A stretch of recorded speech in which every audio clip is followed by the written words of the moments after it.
जिल्हा परिषद केंद्रीय प्राथमिक शाळा माहूर या ठिकाणी आज विद्यार्थ्यांच्या मदतीने आपण थोडेसे एका कृतीद्वारे साधी यंत्र काय असते आणि त्याचा उपयोग कशासाठी केला जातो आपण या ठिकाणी शिकणार आहे। आपल्या दैनंदिन जीवनामध्ये बरेच काही आपण साधी यंत्र आणि गुंतागुंतीची यंत्र वापरत असतो, बरोबर आहे ना? कोणते कोणते वापरतो साध्या यंत्रामध्ये? नेल कटर, व्हेरी गुड, ओपनर, कैची, हां, कुऱ्हाड, ब्लेड, सुई, सब्बर, पावशी, विळी, हां, आरी, हां, चाकू, व्हेरी गुड, टाचपिन, हां, येस, टाचपिन सुद्धा, विळा, हां, आला ना?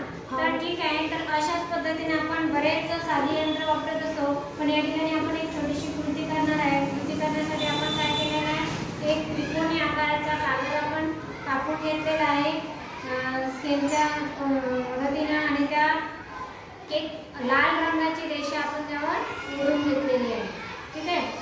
हा एक प्रकारे आपला काटकोन त्रिकोणच आहे ना? काटकोन त्रिकोणच आहे आणि काटकोनासमोरील बाजू जो कर्ण असतो त्रिकोणाचा त्याला आपण लाल रंगाने लाल रेषेने ओढून घेतलेला आहे आणि सोबतच काय आहे, पेन आहे।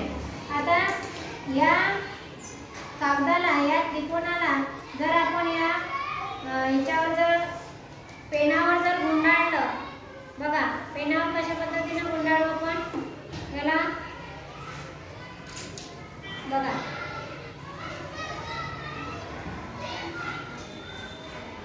दिसत आहे का?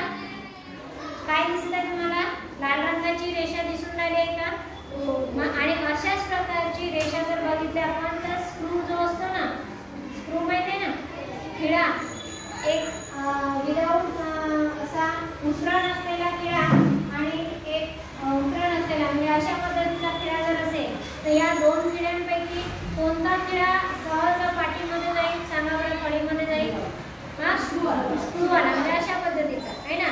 म्हणजे हा त्या फळीमध्ये जाण्यासाठी या उतरणीच्या माध्यमातून, म्हणजे हे एक प्रकारे उतरणच आहे। याला जर आपण खोललं तर ही एक प्रकारे उतरण आहे आणि या उतरणीच्या सहाय्याने कुठलाही खिळा त्या फळीमध्ये जाण्यासाठी कमी बल लावावं लागेल।